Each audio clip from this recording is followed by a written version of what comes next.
Salam sejahtera Malaysia, terima kasih kerana menonton video-video dalam channel ini. Sebelum kita mula, jangan lupa untuk tekan tombol subscribe, share, like dan komen. Let's go! Salam sejahtera dan salam perpaduan kepada seluruh rakyat Malaysia dan pendengar berita panas. Malam ini dipetik daripada Sinar Harian bertajuk Kenyataan Media Sokong Abdul Hadi sebagai PM Palsu PAS. Shalom. Setiausaha Agung PAS Datuk Seri Taqiyuddin Hassan mengesahkan kenyataan media bertajuk sokongan terhadap YB Tan Sri Tuan Guru Haji Abdul Hadi Awang Ahli Parlimen Marang sebagai Perdana Menteri Malaysia adalah palsu. Menerusi kenyataan di Facebooknya sebentar tadi, beliau berkata, kenyataan media yang tular itu juga tiada kaitan dengan mana-mana pihak. Terdahulu, kenyataan media palsu menggunakan logo parti itu bertarikh 4 Mei yang ditandatangani oleh beliau memaklumkan bahawa Presiden PAS Tan Sri Abdul Hadi Awang akan menghadap Yang di-Pertuan Agong esok bagi mempersembahkan surat akuan sumpah 115 ahli parlimen sebagai menyokongnya menjadi Perdana Menteri Malaysia. Salam sejahtera dan salam perpaduan. Berita seterusnya dipetik daripada syabudin.com.net bertajuk Nak jatuhkan kerajaan mesti berani seperti Anwar. Berita penuh. Minggu lalu sekali lagi timbul desas-desus mengenai komplot untuk menjatuhkan kerajaan perpaduan pimpinan Anwar Ibrahim. Kali ini komplot itu dikatakan akan dicetuskan melalui tindakan sejumlah ahli parlimen BN meletakkan jawatan secara serentak untuk memaksa pilihan raya kecil atau PRK diadakan.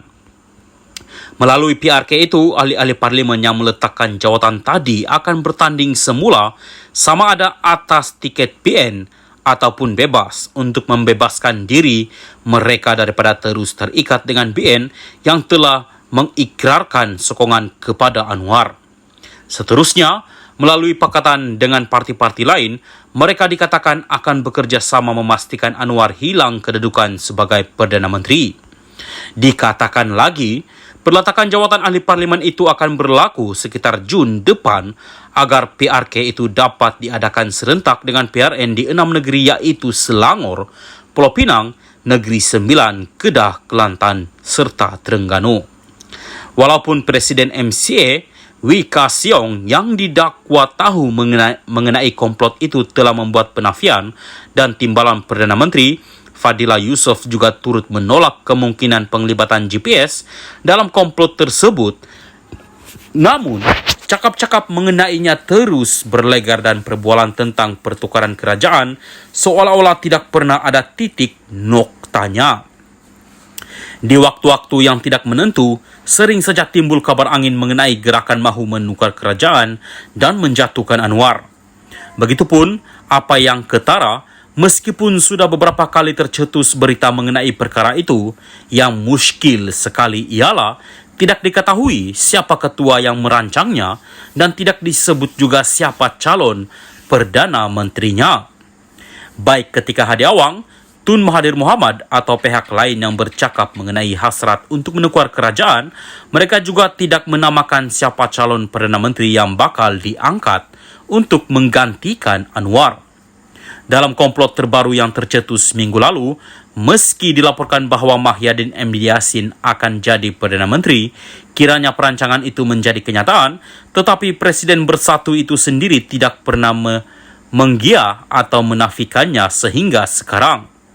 Bahkan berdasarkan gerak-geri politiknya yang terlihat sejuk sejak kebelakangan ini, ramai yang sudah hilang keyakinan terhadap Mahyadin. Bagaimana seorang yang sejuk dan semacam tidak mengetuai sesuatu gerakan menjatuhkan kerajaan mahu dijadikan Perdana Menteri? Lagipun beliau ada kes mahkamah sekarang ini, menonjolkannya sekali lagi sebagai calon Perdana Menteri mungkin akan menyebabkan wujudnya gelombang penolakan yang ketara daripada ahli-ahli parlimen sendiri. Dalam masa yang sama, walaupun diketahui bahawa Tun Mahathir memang mahu menjatuhkan Anwar, tetapi beliau sendiri tidak boleh dinamakan sebagai calon Perdana Menteri kerana bukan merupakan ahli parlimen. Lebih daripada itu, beliau juga tidak pernah menamakan sesiapa untuk menjadi Perdana Menteri jika Anwar berjaya dijatuhkan. Cubaan Tun Mahathir untuk berbaik-baik dengan pemimpin PN setakat ini masih tidak menampakkan kejayaan di mana majlis berbuka puasa anjurannya pada pertengahan Ramadan lalu tidak pun dihadiri Mahyadin, Hamzah Zainuddin, Hadi atau lain-lain pemimpin daripada blok pembangkang. Yang hadir ketika itu hanyalah Ahmad Faizal Azumu atau Peja bersama beberapa orang lagi wakil bersatu yang tidak cukup besar nama mereka. Jadi, siapa sebenarnya calon Perdana Menteri di sebalik seringnya wujud komplot mahu menjatuhkan kerajaan itu? Kalau bukan Mahyadin, adakah calonnya ialah Hamzah, ketua pembangkang sekarang? Atau Hishamuddin Hussein? Atau Ismail Sabri Yaakob bakal ditunjolkan sekali lagi? Siapa? Tidak kira bagaimana dan bila gerakan mahu menjatuhkan kerajaan itu mahu dijadikan kenyataan, serta sama ada ia benar-benar mampu atau tidak menjadi realiti, salah satu faktor penting menjayakan perkara seperti ini ialah siapa ketua yang merancang dan siapa calon Perdana Menterinya. Ia akan menjadi penentu sama ada rakyat menyokong atau menerima baik mengenainya. Lihat bagaimana timbulnya gerakan mahu menukar kerajaan yang berlaku sebelum ini.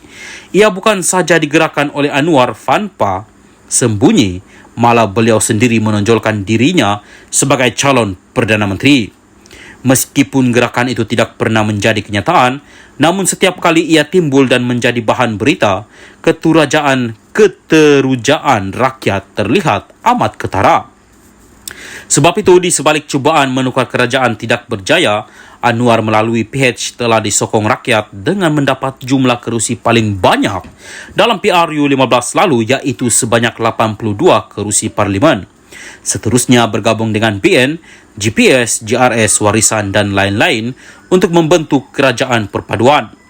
Dalam erti kata lain, untuk menukar atau menjatuhkan kerajaan melalui apa jua gerakan politik, ketua gerakan tersebut dan siapa calon Perdana Menterinya mestilah jelas dan tidak disembunyikan. Orang itu mesti berani menonjolkan diri sebagaimana beraninya Anwar sebelum ini. Kalau siapa yang mengetuai gerakan pun tidak diketahui dan siapa calon Perdana Menteri juga masih tidak pasti, lebih baik hentikan saja kerja buang masa itu. Baik Tun Mahathir, Hadi Awang dan lain-lain pemimpin yang mungkin akan bercakap lagi berkenaan menukar kerajaan selepas ini, harap jangan lupa sebut sekali nama calon Perdana Menteri yang ingin ditonjolkan itu. Kerajaan tidak akan jatuh jika sekadar digempak oleh gerakan yang berkecumuk, tiada ketua dan calon Perdana Menteri yang tersipu-sipu malu untuk disebut namanya. Syamsuddin Hussein, 29 hari bulan 4, 2023. Apapun yang diperkatakan dalam berita ini tidak mencerminkan pendirian admin channel ini. Salam Malaysia Madani.